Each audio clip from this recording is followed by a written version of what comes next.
right, moving on to our feature review of the week. Wolf Creek 2, the new Australian horror film from director Greg McLean. Of course, he directed the original Wolf Creek as well as Rogue.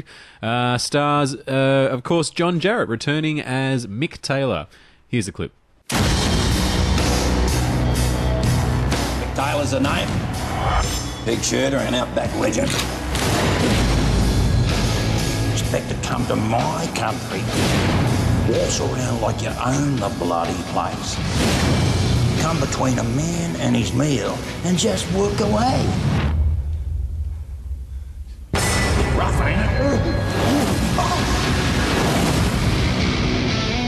You're nothing but foreign vermin. A stink introduced species. And it's up to my kind to wipe your kind out. That was, of course, taken from the trailer of Wolf Creek 2. Couldn't find any clips because apparently hasn't been released in other territories yet, so not as easy to find promotional material for this film. Now, that film focused pretty heavily on Mick Taylor there. Of course, the first film was a more straightforward horror film, which more focused on, I guess, you know, the victims, long before they even met Mick Taylor, before he turns up in the, you know, somewhere in the second act. At the 45-minute mark. Really? You watched it recently, of course. I watched it yesterday. Yep. When they return to his house is literally the dead 45 mark. There you go. All right, so this film, I mean, obviously he's a very popular character after that first film, so it made sense to focus on him. So this film does concern some more, you know, hapless foreign travellers stranded in the outback and fall victim to Mick's brand of bush justice. Dave, what did you think? Can we talk about the first for a bit? Of course. Okay. Can you tell what do you think about the first? Okay, I love the first, and I love it because of that slow build up as well. I love spending time with those characters. So you got an Aussie bloke and two American girls, English girls? English girls, yeah. Okay, so... Oh, actually, one of which, and I didn't realise at the time, Cassandra McGrath, was filming at my old house when we were in our old house. Oh, really? We got kicked out of our house for a day because a friend is a producer, and it was horrible. Yep. Because I found they were going through all my stuff, they were playing my guitars and stuff. It was horrible. Then a few months later, she said you should have a look at the film, and looked at little bits and pieces, and it was Cassandra McGrath. She was in our kitchen, she was in our living room, she was in our bedroom. It was really weird. It's kind of weird. So yeah. Anyway, I still haven't seen the full. That was Vanished. It got 1 star in Empire, so I didn't really watch the whole thing. Just the scenes that were in my house. Right. So anyway, it was 2 British girls. Okay, so played by Australian girls. Oh, there you go. All right, so I really enjoyed that. I liked the fact that the film took its time to have that slow burn tension. I mean, not a lot really went wrong for those characters for a long time. It took a long time. By the time Mick Taylor is introduced as a character, he's introduced as quite a gregarious bloke, and he's a larrikin. There is some underlying menace, but essentially it takes a while for the horror to really kick into that horror film, and I appreciated that. And when it does kick in, it doesn't pull any punches. So I thought the original was a really solid film. I really enjoyed it. What about you? Not so much. I mean, I don't harbour any grudges against it particularly. When we were talking about it on the show last week, I hadn't seen it basically since it had come out, so I wanted to rewatch it because I didn't remember it very well. It's fine, and I guess you have to be more of a lover of genre flicks or horror flicks than I guess I would consider myself to be to like it that much, because it is so straightforward. The only thing it's got going for it in originality is that it is using the Australian outback, and it's using John Jarratt as Mick Taylor, and he does a fantastic job. It does that cliched, excruciating thing of having to spend nearly 45 minutes just with 3 people you know are about to get viciously murdered, and which I feel adds to the tension, though. I just get so bored. Okay. I mean, what I really liked about Your Next last year was they didn't bother doing too much of that. They did a little bit... Totally different kind of film, though. Yeah, but it's a different take on the horror thing. Sure. And I know that Wolf Creek is going back to 2005. It is nearly 10 years ago. It's not a particularly long time ago. Basically, it's a three kids in the outback, and then they get attacked, and then the movie ends. It lacked originality or vision or anything for me. I thought it was fine. But I'm not a huge fan of horror. You reckon it lacked originality, though? But like, what? Of course it lacked originality. Like, where it is... Okay, it might have derived some in Mick Taylor's character, because we don't really see characters like that I guess. Actually, no, we don't. We don't see characters like that. So I'll give it that. But in every other way, it is just your stock standard. Present the characters. Have to spend time with boring characters that you kind of wish will get killed by the time the killer turns up. You know the killer is the killer because unfortunately the way things go today with promo and so on, you kind of avoid things like that. So there's no surprises. When it gets to the killing, I was bored. I got to say I was bored. What about the bleak ending, though? I mean, you're talking about it being unoriginal, but usually in the sort of horror films that you're comparing this to, you've got, a final girl or a final character that does get their get the upper hand at the end and defeat the killer. And that didn't happen in Wolf Creek. No, that's right. It was right. completely rug pulled out from under you ending. I thought it was great. I think the small adjustments it made to the formula didn't override the formula. I guess I appreciated those characters more than you did. There's a scene where they first meet Mick Taylor, and he's talking about stuff over the campfire, and he is as ochre as can be. He's pure, outback Australian. And he's got a thicker accent than the other man in the group, the young guy that's taking the girls along, trying to impress them. And when Mick Taylor leaves the scene at one point, one of the girls says to him, "Why don't you talk like that?" And he's just a normal sort of suburban Australian, and he's shy about that. And I can completely relate because I always felt like I never was as Australian as I should be. You were never Australian enough, mate. You know what I mean? Like, when you're around people like that live out in the bush and they're country people, I mean, that is... It's sort of an embodiment of that completely different sort of frontier lifestyle, and I could completely empathise with the poor city boy that was out of his element, who didn't know how to skin a pig or didn't know how to probably change a truck tire. Yeah, I really like those characters. That's a good point. On the sliding scale of Australianness, he was leaning more towards that, though. I mean, he wasn't particularly the inner city guy. He's the Bondi Beach like tribal tattoo kind of surfing douchebag. Really, I mean, I hated that guy. Good actor and good job with the character. Yeah. I hate that kind of character, but I know what you mean. He's not the outback struggle to understand, and everything is a colloquialism. He wasn't that kind of thing. So that's a good moment. So. Which brings us to the sequel. Exactly. So here we go for Wolf Creek 2. I got to say they put a lot more into it this time around. They definitely just didn't go for the setup and the kill. I got a few problems with it, and I do understand why David and Margaret on At the Movies decided not to review it. It is nasty and misjudged in areas, and kind of painfully so, but we'll get to that later. Overall, I had a pretty damn good time with it, and I feel kind of surprised to say that I liked it more than the first. It's got more to it. It changes. I guess everyone always said about the first one, it avoids expectations of the genre. Kind of what you were saying. I didn't agree so much. This one, I think, definitely does. It definitely does things that you wouldn't expect to happen. It still plays kind of into convention, but it was fun. I mean, there's a certain segment of the movie that's like Jewel, Steven Spielberg's first movie. A huge truck is pursuing a man, just an ordinary man in a car. There's a whole maybe 10-15 minute sequence that just ends spectacularly, and that was probably my favorite section of the movie, where I felt that they were really shying away from conventions in that. Do you remember Road Games? No. Have you seen that one? I don't think so, no. And it's Ozploitation film. No, I haven't. Jamie Lee Curtis is the star, actually. Okay. Our mate Josh is a huge fan of it. He showed it to me once. And right. it is fantastic. And actually, as much as Jewel was referenced there, it was more Road Games that whole sort of mid-film sequence that was riffing on. It was just fantastic. So, yeah, the structure of the film is interesting because, like I said earlier, they have to focus more on Mick Taylor because that's what's going to sell tickets. I mean, that's what people remember from the first film. So what's interesting is our protagonist isn't even introduced until the second act. You've got a whole sort of lead up early on with completely unrelated characters, which takes a little while, and it's all solid stuff. And then it's subtitled a lot, which was very surprising. A nice surprise. Quite brave, yeah, I agree. Or bold, at least, for an Australian film to take that chance. I like that.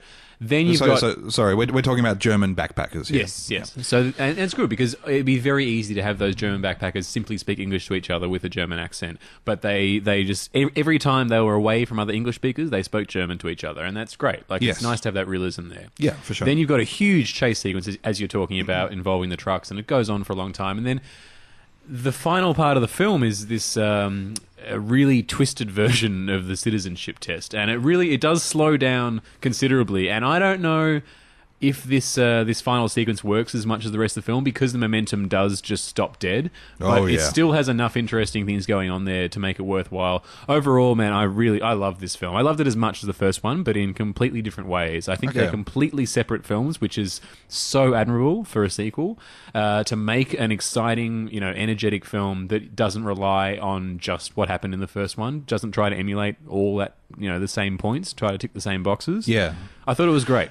Although it does suspiciously replay itself in odd moments, like the Wolf Creek crater thing. I'm not sure what you call it. Is it the Wolf Creek crater? It's a crater, yeah. It's a crater. Yeah. They do replay pretty much exactly the same shots. They have an aerial view of the crater, and they do hit certain touchstones, and they do also open the movie on this exactly the same title cards that you get in the first film, which is the every year in Australia approximately 30,000 people go missing, 90% of them are found, some are never seen again. So we get the same thing again. Okay. I don't want to talk about what I didn't like for another 10 minutes. I want to go through what I did like, because there's plenty that I do like. Yeah. I don't appreciate this trying to pretend it's a true story thing. I hate things like that, and the final title cards are just they really irritated me. But what I did love was what you're talking about, how it goes through. You get your characters, you get your German backpackers, but instead of having this kind of boring, kind of expected thing of what I thought was happening in the first movie, where you have to put up with this guy impressing two British girls for 40 minutes, doing boring kind of things, you get these German backpackers going through more interesting events on their journey, and much more quickly. I mean, there's a montage at the beginning where they're traveling. Fantastic. Yes, where it is much more tightly paced. Yes. And that was a very, very good thing. I got to say, I hands down loved the opening with the cops. Yeah, that was a great sequence. Very good. I feel I'd love to talk more about that, but I think it's such a nice treat, that little sequence, that I don't really want to get into it too much. But it's a great reintroduction to the character. Yeah, it is. It's a very nice, and it's a nice way of giving you enough satisfaction at the beginning of a horror movie, which is what always happens in dreary ones, where the first half just nothing happens, and it's a good way of sidestepping that and delivering, and then getting on with the rest of stuff. So that was nice, and it was also nice to see a portrayal of cops that I feel is somewhat accurate, because they're pretty despicable, and it's they're quite cartoonish as well. But they are cartoonish, but it is nice to see a kind of a portrayal of cops that is done. I think Australian filmmakers shy away from that, because it would be seen to be un-Australian to suggest that our cops are bored. I don't know about that. You see plenty of different portrayals of cops in films, but I really liked this one. It was fun. I really enjoyed that. I don't. Often people they fall back on this old way of describing things, as describing the setting as another character. And it's a bit of a cliche, but honestly, I really felt like the Outback was a huge character in this film, and God, it was good to see. I mean, Greg McLean really made the most of the vistas and just the beautiful landscapes. And it's not beautiful in a sense like a rainforest is beautiful. It's arid, it's desolate, it's quite alien. I mean, most of the Australian outback is very alien. People aren't meant to live there. So you just got a lot of strange looking things. And the way the film opens on that highway, where it's just so damn Aussie. I mean, it's a dirty paddocks and an old road. Then you've got, I think, a windmill and a billboard advertising sheep's wool. You can't get much more Aussie than that. Australia. Australia. And that for most of the first half of the film, they reference the outback so much. There's a scene in an old sort of Victorian era townhouse, which made me think a lot of The Proposition, another film which really utilizes the outback. And that sort of stuff was just beautiful. The photography was amazing. What I really loved about this film was he was given a larger budget he raised a larger budget than the first film, obviously. I think the first film was, I wish I could remember, maybe somewhere between 1 and 3 million, I think. Really? I was going to say, I thought it was about 4 or 5. I think it was maybe 3 then, if you're thinking higher. It was quite low. It was very low indeed. Okay. And this film, I think, was 7 or 8 million. And I feel that the filmmakers put all that money up on the screen as much as they could, and it never felt cheap, even though it was quite stripped down and bare. I mean, it was still a dirty genre film, and it's great. But honestly, they use the money wisely. It looks fantastic. It looks beautiful. Yeah. There's a particular shot at the beginning where the cops' boots are walking up to a car, and it's such a simple thing. It just looks stunning. It's beautiful, absolutely beautifully made. Yeah, it called to mind some of the best like American road movies and the best American westerns. I mean, you just think of these shots and things, and they were there. They were present and correct, but it was so purely Australian, which is just refreshing to see. You just don't get to see Aussie films getting out of the cities and doing this as often as they should. I mean, Mystery Road's another good example. Mystery Road looked absolutely fantastic. But it is kind of, it's missing from cinema. You see it occasionally, maybe once every 2 years in Australian movies, and then obviously never in any other kind of film. But there's a hell of a geography to play with. Yeah. I mean, at times it looks kind of Martian almost with the reds and the it looks absolutely beautiful. But it the way it moved along, I think the way it managed to switch very, very cleverly managed to switch protagonists was extremely surprising and worked incredibly well. I mean, I don't really think it's a spoiler to be talking about it. I don't think we can talk. If we didn't talk about it, we couldn't really talk about anything. Sure.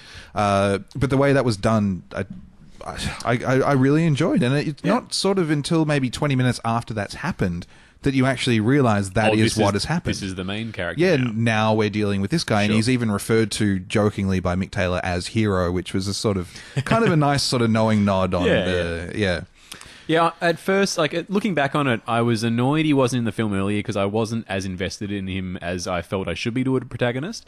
But I got to say, he actually really earned his stripes. Like, by the time the film is getting towards the end, I was really on board with that character. But it did take a little while because it is an odd choice introducing him so late in the film. Yeah. And we're not given any backstory. I mean, we're not with the German backpackers either, but they have an interplay. Yep.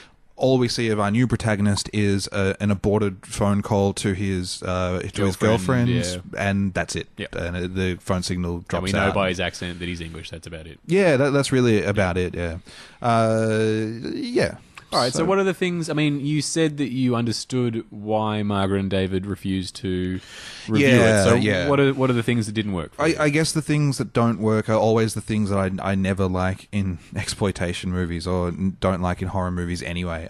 Always... And I don't know how to get around this, but I always feel that in movies like this, when they direct violence towards women, it always feels misogynistic.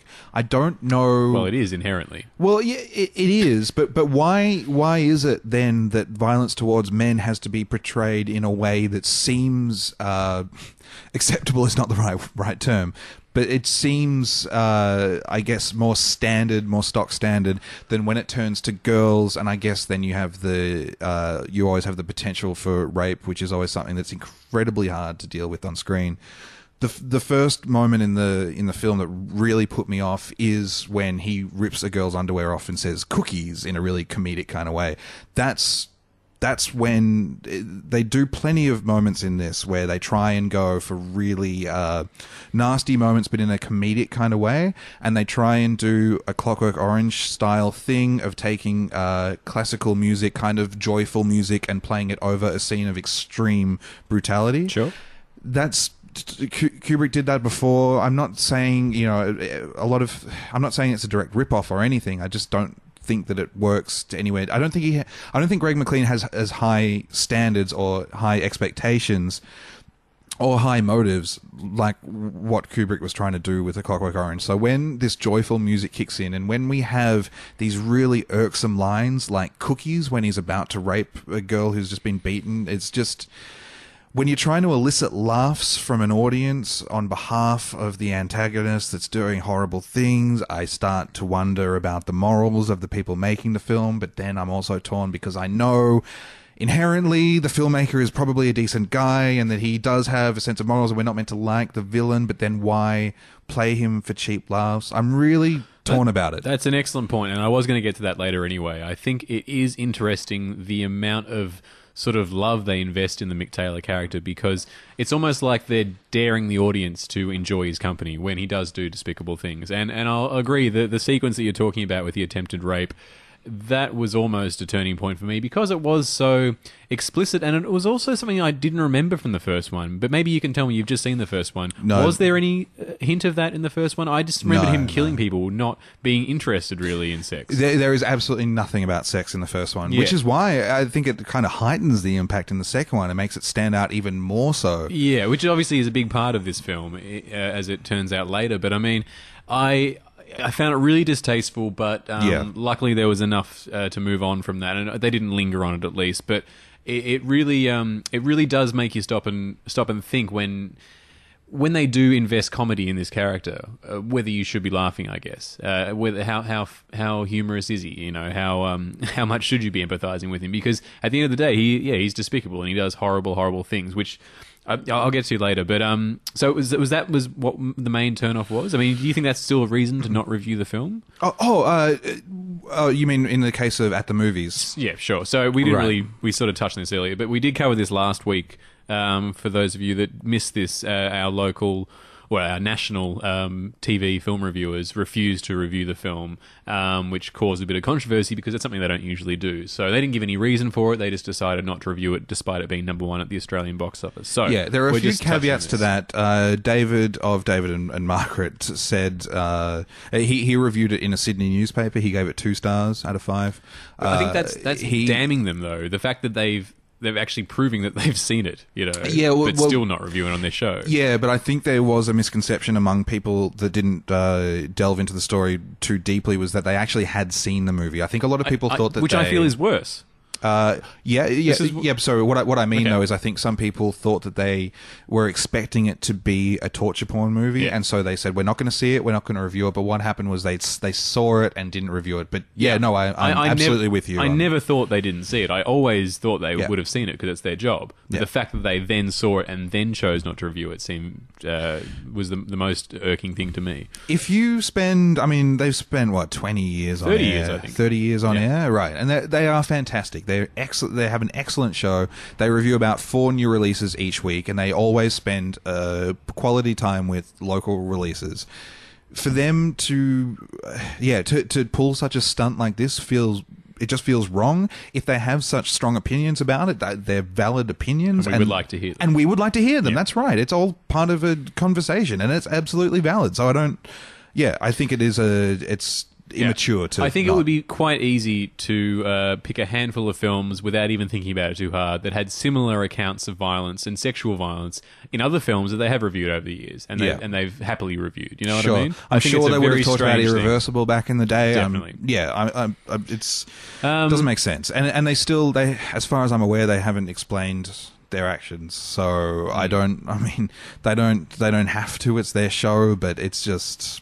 Yeah, So that's. I guess for me, it's probably. I would assume it would be moments like that would turn them off.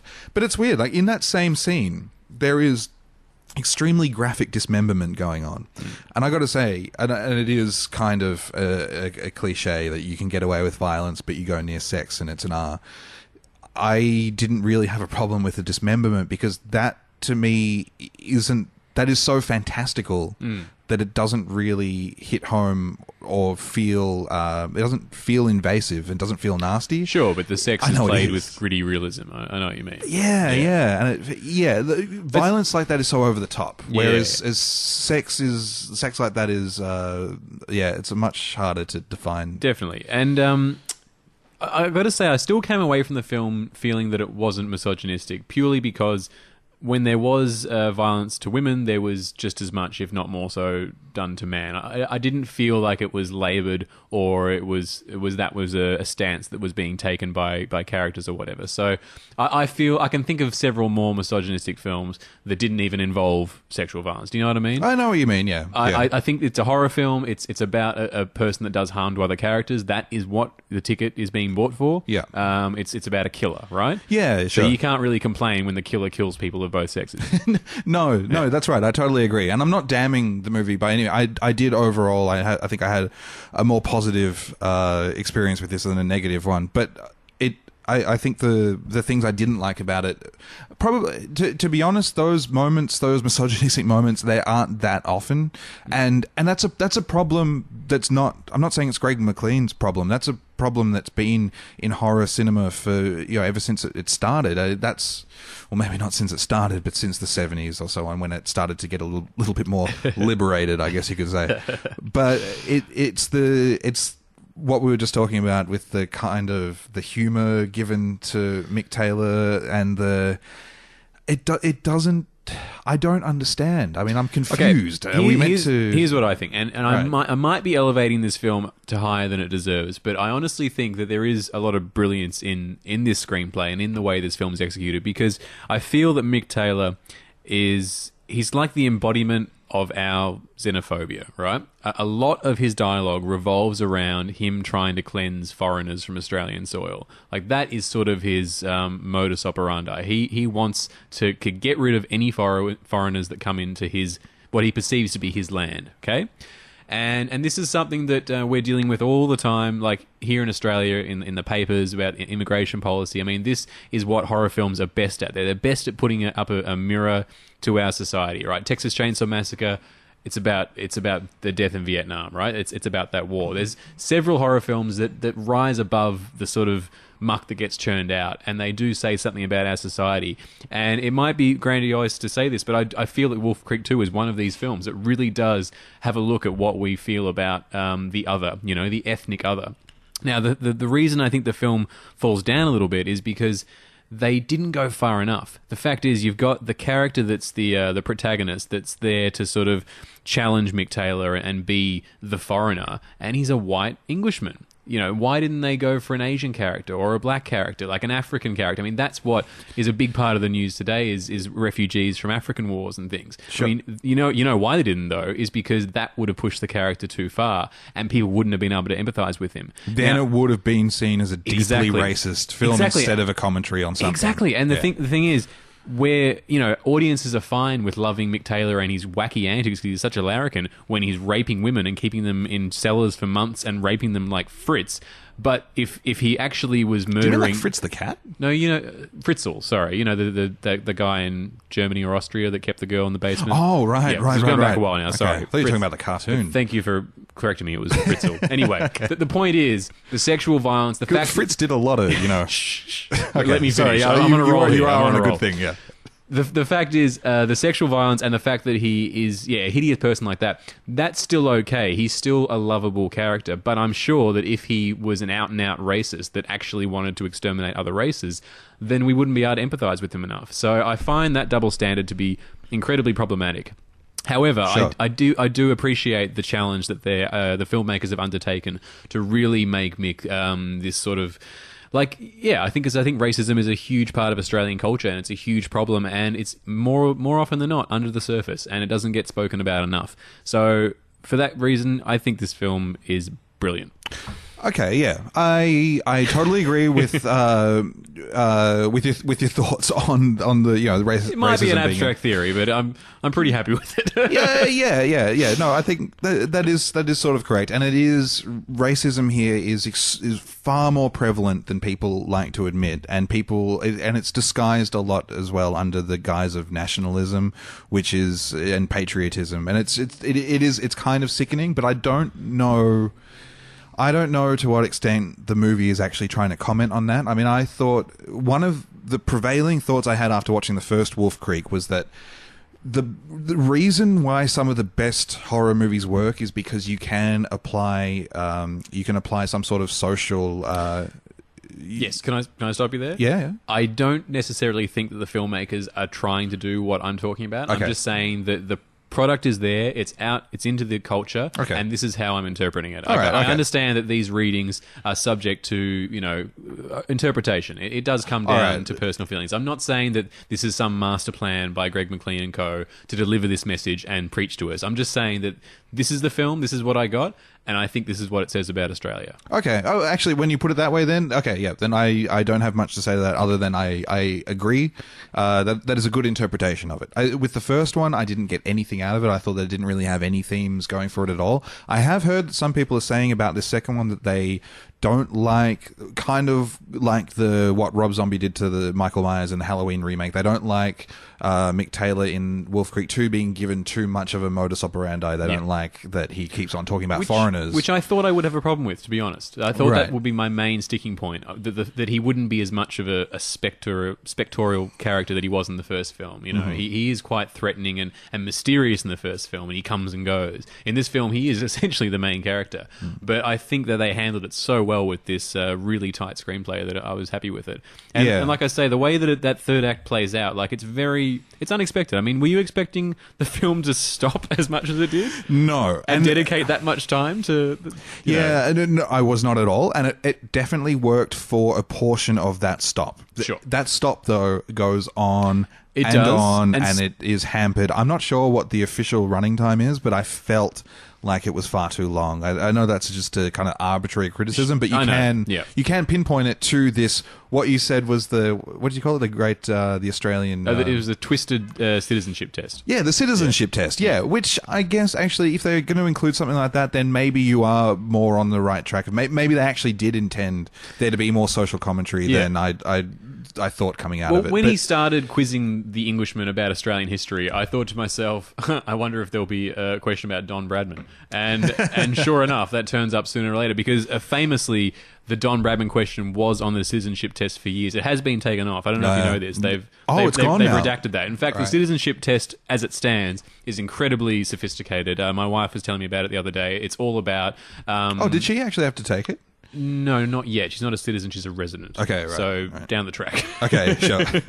But the citizenship at the moment is all about democracy, essentially. It's about how the Australian government works. It's talking about those sort of things, whereas it used to be really archaic stuff about what it means to be Australian. And it was completely nonsensical to someone that was fleeing a war zone or something, you know? You could call it bogan knowledge as well. Yeah, totally. You're expected to know things about sports, and there was a statistic that came out that something like it was a kind of just like a random field test kind of thing, but they came back with like 75-80% of Australian residents, you know, born and bred Australians couldn't pass this test. So. Absolutely. It was very odd general knowledge. I mean, Don Bradman, obviously most people will know him, but if you're not from Australia, you're probably going to have no idea who our favourite cricketer was. And also, if you don't care about cricket, I mean, we don't, but I guess we do know who Don Bradman is. But it was a terrible test. I think I know who Don Bradman is more because of a family connection. You know, Bradman, obviously, okay, so for our international listeners, he was a famous cricket player, guys. Cricket's a sport with a bat, you got a pitch, anyway. So Bradman was like Elvis of his time, right? He was an absolute rock star, and he'd come down the I don't know, the walkway to get onto the pitch or the oval or the field. What is cricket played on? Well, the MCG. Okay, onto the MCG. The Melbourne Cricket Ground. Yep. You know, the one that's just sort of down the road. Anyway. One of the biggest stadiums Bradman would come down the walkway, and either side he'd be flanked by screaming fans, usually like teenage girls and stuff, trying to reach out and just touch his brilliance. And if you look at any of these photos in encyclopedias and calendars and stuff, and there are lots of photos of Bradman walking down this aisle, my grandma invariably is in every photo. She's there. She's about, I don't know, somewhere between 15 and 20, just screaming like a schoolgirl, obviously. Right. So she's a big fan. So that's pretty much why I know who Don Bradman is. Other than that, I probably would have scant knowledge of what he did. Sure, yeah. I've seen pictures and I know he wore a funny little hat. Yeah. I mean, cricket's not exactly my thing. I did think it was kind of funny that the British guy didn't know anything about cricket. That's because the British stereotype is, I mean... They're not good at cricket? No, that they're obsessed with cricket. Right. They're as obsessed with cricket as Australians. That was a plot point, though. I don't want to talk too much about it, but he did know about cricket. Oh, actually, sorry. You're right. That has just slipped my mind. Yep, okay. I take that back. That's all right. We can edit. We can edit this out. We can redact that. That's fine. We'll fix it in post. Okay. But yeah, so I kind of wish that he wasn't an English character. I wish that they'd been a bit bolder and actually made him of another race. I think that would have been a stronger statement, but I understand they would have lost the audience empathy for the Mick Taylor character, which is a fine line already. I mean, he is a monster, but obviously they spend a lot of time making him entertaining, which, once again, as I mentioned earlier, problematic, but still a very ambitious effort. I was pretty impressed. You know what would be absolutely amazing, hands down amazing, and they would never be able to do? What? Is a Wolf Creek 3 with Aboriginal protagonists. Wow. Yeah, they that can't. would be interesting. But they can't do it. Well, yeah. It'd be interesting to see where Mick would stand on that anyway. Yeah. I mean, if you want to get into a valid argument about residency, then who better to challenge than the people that were actually here first? Man, you need to get started on that script. Yeah, that's Sounds right. pretty good. Yeah. One thing I should have mentioned earlier, but I just want to bring it up. This is going back to as the film was warming up. There's some great early sequences. They've already introduced Mick, of course. But when they're following the story of the German backpackers, there's shots of Mick's truck as he's tracking them. And the truck comes out of the shadows, and the sound design makes it sound like an animal, like a lion stalking its prey. Like all that sort of stuff at the start of the film, the first 20 minutes, half an hour, like that was done so well. They just did a great job of mythologizing this guy who's essentially, a redneck pig shooter. Yeah, for sure. So a lot of people have been saying that he has been too comedicized. I think that's a fair criticism. I think so as well. And if I didn't love the film as much as I did, I probably would have more of a problem with that. But the fact is, if you don't find what he says funny, then you're fine. If you think he's really funny and you also have a problem with the stuff, then maybe there's an issue there. Do you know what I mean? Yeah. I could sort of differentiate and turn off. Like, I understood that he was being funny, but I didn't like the character, if that makes any sense. Yeah, exactly. That's kind of how I felt as well, but then I'm not sure if that was the thought behind, the actual making of it. I mean, it's a very fine line. It was a very, very fine line, and it kept tipping. Yes. I don't think it straddled the line by any means. It would just tip from one side to the other. For 10 minutes, I would be on board and think that this is actually a pretty damn creative and interesting and suspenseful horror, and then it would tip over into something that I was really uncomfortable with. Perfect example of that is that how we were talking about that the truck scene. What was that movie you were talking about? Not Jewel. Road Games. Road Games, right. Okay. So it works really well for the majority of that. But then, and I saw you wrote something on Twitter, so I think you might disagree with me here. But then they bring kangaroos into it, and it's basically...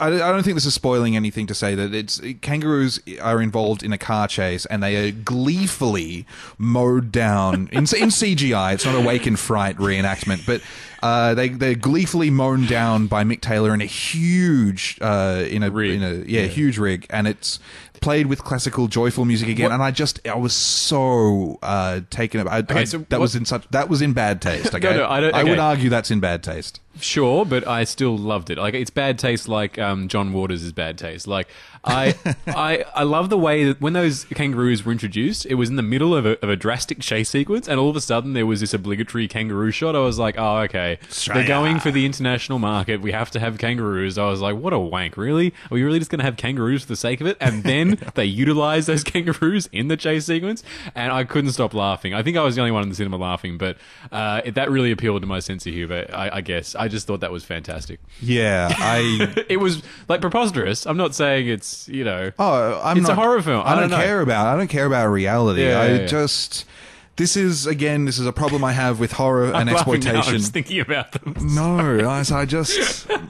I really disagree. But this is something I can't separate. Is this an animal rights thing? Like, what do you object to? Why is it a requirement of exploitation films that I check my morals in at the door? I don't know why I can't have I can have a gleefully fun time in, say, like Paul Verhoeven's ridiculous over-the-top violence, because I know that it's coming from a satirical mind. Sure. But with this, I'm not entirely sure where it's coming from, and I don't think that it actually works properly. It seems vicious. It seems like it's taking something that's intentionally nasty, it's inherently bad, and then is saying, but really it's kind of funny, isn't it? But I don't think it's funny when you're taking innocent... See, I am not really an animal activist at all. Sure. I don't care too much. Okay. I'm not a cold-hearted prick. It's not one of my interests.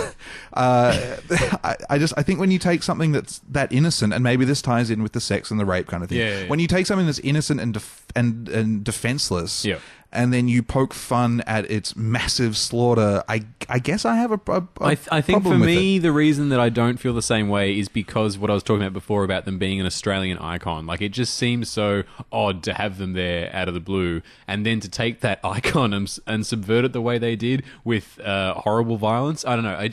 I can't really defend myself. I just found it really funny. Okay. So that's it. That's all I got. I mean, people will have to go and make up their own mind about the kangaroos, but I thought they were used in a chase sequence like I've never seen them used before. And the originality was enough for me. Okay. For me, that was up there with the cookies moment. Okay, cookies that's and interesting. take out the cookies, take out the kangaroo moments, and I probably would be saying that this is almost a must-see Australian horror. That's very interesting. I'm surprised that you took such issue with that. I really didn't think that would be an issue at all. I know. I'm kind of surprised as well. It seems kind of malicious for no good reason. I guess maybe I need more reason behind such blatantly. I don't know. It didn't sit. It really just didn't sit right with me. Fair enough. So the true story thing. Yeah.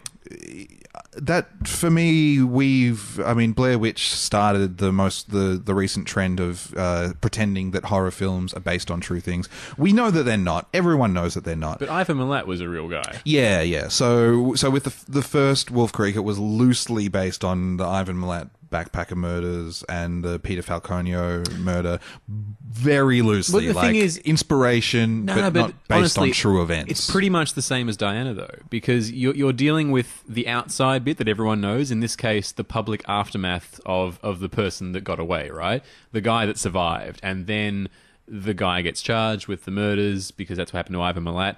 But we don't actually know what happened, in between those scenes. We don't know what happened with the other people. And Diana did the same thing. They had the public stuff. I'm assuming, because I didn't see the film, but I mean, they had the public stuff, but all the private stuff, as we were talking about, was fictionalized by the screenwriter. So how different is that? I mean, it's the same deal. It's still based on a true story.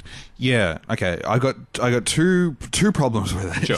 The first one being if it is based on true stories and they are trying to extrapolate events from. Hang on a second. Sorry. Is it inspired by true events? Is that the wording they used? I think they said this is based on. I believe it says based on. Oh, okay. Because inspired by true events, I could get behind, but based on a true story is probably a little bit fictitious. And I'm pretty sure that's the way it goes. So if it is trying to extrapolate events from the Ivan Milat backpacker murders, then I think that it's just distasteful to try and take a horror movie out of what is. I think a more tasteful way would be to do something like what Snowtown did, where it actually presents the seriousness of the issue. If you're going to make a lighthearted, which this kind of is, if you're going to make a lighthearted movie, then I think it's not right to base it off true events. Okay, no, I do hear what you're saying, but I think that they're less concerned with the actual case study. I mean, they don't ever refer to Ivan Milat. The character doesn't have any name that's, similar to Ivan Milat or anything like that. They are just taking the fact that there has been murders in the outback and saying, well, what could happen then? I mean, the great enemy out there for these backpackers is the isolation. It's the fact that they're so far away from everything, their phones don't work. I mean, it is terrifying. And people, the fact that these murders, people have gone missing but not been found, like that says a lot about the isolation out there. So I feel the filmmakers are just taking the concept of the fact that our country is so damn big and so much just doesn't get covered because it takes so long to get from point A to point B in the outback, that anything could happen, and that gives them free rein to tell a horror story.